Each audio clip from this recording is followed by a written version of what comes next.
Obviously, technology is leaping forward at a pace that far outstrips some of the ideas that we can have on how to harness it. And in an organisation that's about building people-to-people relationships, the power of the internet is something that's irresistible, compelling, something we have to tap into to help us do our work better, our work in building people-to-people relationships of trust. I think one of the biggest things we're working on with Digital Dairy is to start building that community of people who can collaborate, work together.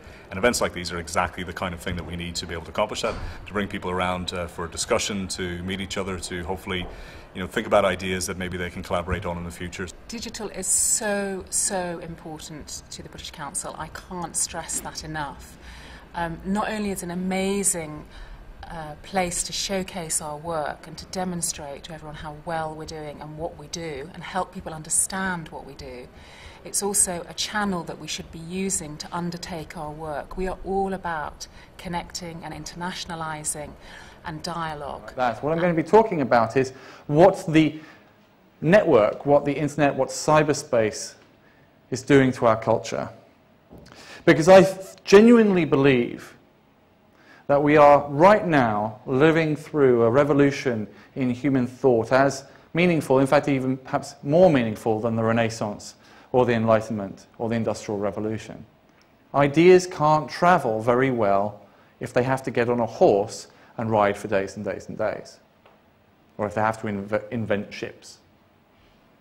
And so nations were originally built up, cultures were originally built up as separate things based on geography. People who are in charge today see everything remaining in hierarchies. And yet what we have is a world which is very radically moving towards networks.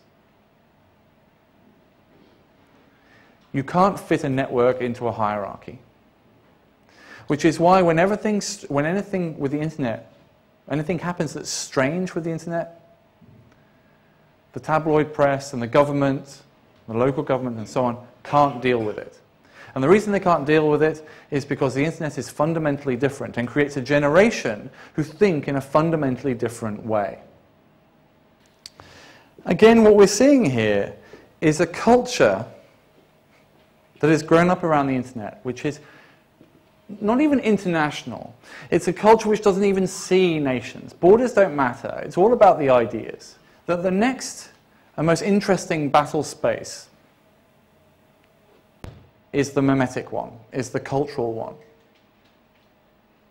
And organisations like the British Council, which previously, and in light of military intervention in Libya, for example, may seem to be old-fashioned and perhaps trivial, are in fact, I would posit, right at the front line of the next 50 years' worth of international relations and political strife.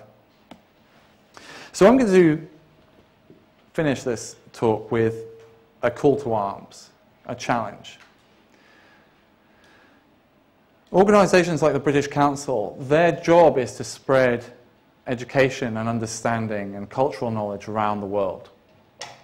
And we are currently living through a revolution in our culture which is so far-reaching, so amazingly powerful, so full of promise for the good of humanity, for the good of each other, for the good of our societies, for the good of our cities. In your mind, the fundamental shift in thinking, and explain first to yourself and then to all of the people who are standing in your way, not that here's a new shiny thing, wouldn't it be great if we all had iPads? Or here's a new thing, we just put an E in front of it, it'll make it cool. Or here's something we're doing already, and if we add computers, it'll be brilliant. Because those arguments don't work anymore. We have to explain that everything they read in the papers, whether it's the Egyptian revolution, or the death of the newspaper, or the music industry, or the changes in the economy, or the fact that over on the other side of town there's these beautiful co-working spaces about to open up, and everything that that involves. You have to explain to them that that is the beginnings of a new renaissance in human civilization, and that they should not only not even get out of the way, but that they should join us in making the world a much better place. Thank you very much.